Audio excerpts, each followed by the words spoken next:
बंधु आपण देखुचंदी Sai Odisha news channel मु हेउची न्यूज रिपोर्टर सत्यप्रज्ञा दास। आज आमर ओडिशार 5टी मुख्य संवाद।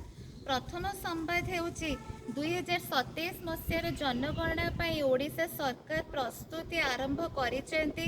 डिजिटल प्रणाली रे तथ्य संग्रह करा जिबाकु योजना होईची। एहा पई नियुक्त कर्मचारी माननकु बदली न करिबाकु निर्देश दिया जायछि।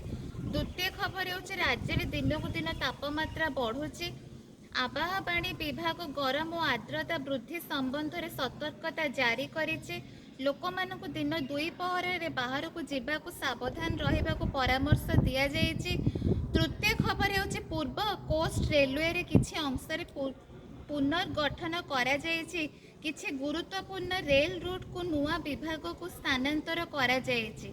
चतुर्थ खबर हेउछि राज्य में अपराध रोकिबा पई पुलिस कड़ा पदक्षेप नेइछि। अवैध अस्त्र विरोध में विशेष अभियान चलिथिबा बेले किछि अस्त्र जबत अभियुक्त माननकु गिरफ करा जायछि।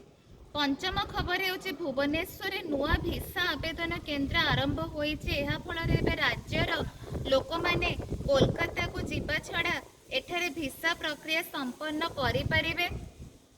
धन्यवाद।